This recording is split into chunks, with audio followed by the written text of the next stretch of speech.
Welcome to the Morning Slice. But ever since middle school, I felt this pull to travel and see different parts of the world, and not just like as a tourist, but live there and see how people actually live and different cultures exist. And so I finished school. I got my master's in that time. I was single, and I was like, okay, I sort of saw my life in two different directions. I was like, I could stay and teach, and like, before you know it, I've been teaching 20 years, which wouldn't be a bad thing, but that was just one path. Or I could go do this thing that I've always said I wanted to do. So I decided to apply to volunteer with Peace Corps. They, at that point in time, Peace Corps placed their volunteers based on need. You didn't get to choose. I did say I wanted to go to Africa.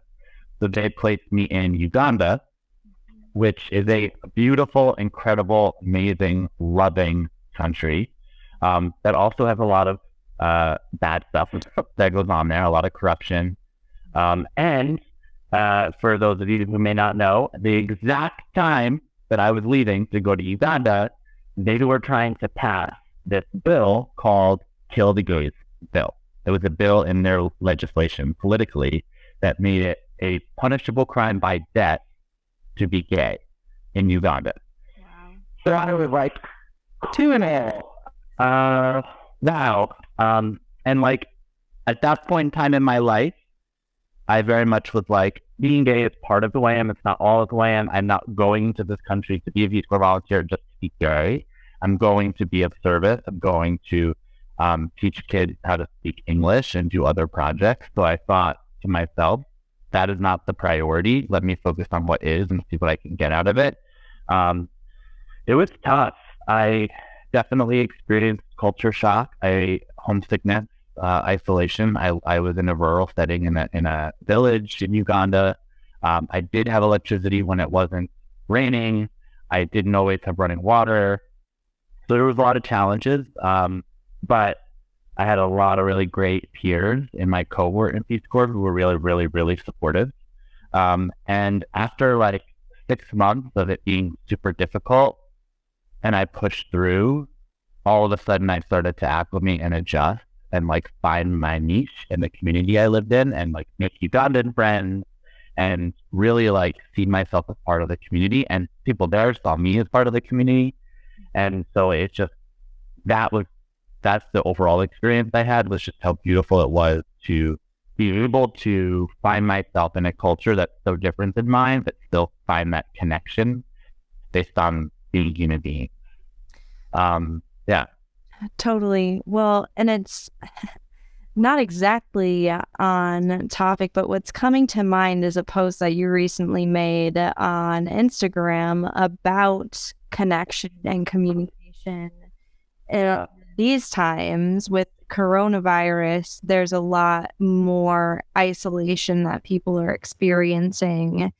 And it sounds like that was a core piece of your experience when you first went to Uganda, not only because you had to kind of put part of yourself back in a box that you had very intentionally let out of a box. Exactly. But it's also on top of that huge thing, just the basic things of transitioning to such a different culture would be a large, challenging transition, I think, for anyone.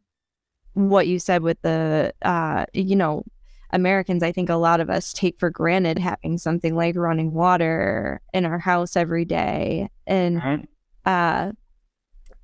I wonder if there are lessons that you learned from that time that are helping you stay connected now that we might be able to apply to our approach for the coronavirus isolation that so many people are experiencing. Yeah, for sure. I mean, I do think that they're very deeply related. I think a couple of the lessons I learned in Peace Corps, one is resilience. Just that like life is going to have a lot of hard times. And if you just push through and know it's not forever, you will come out on the other side of it. You really will. If you live your life knowing you can handle it and you can do it, then you will. And obviously there are different circumstances. Some circumstances you just need to remove yourself from and leave. But if it's a situation where it's forcing you, I will never forget someone in Peace Corps, the advice they gave me as I was starting my Peace Corps journey was the way to make it is to get comfortable being uncomfortable. And that has stuck with me for the rest of my life. It's like you're going to have moments of time where you're extremely uncomfortable. But if you just like get used to that, like you're going to do so much growing.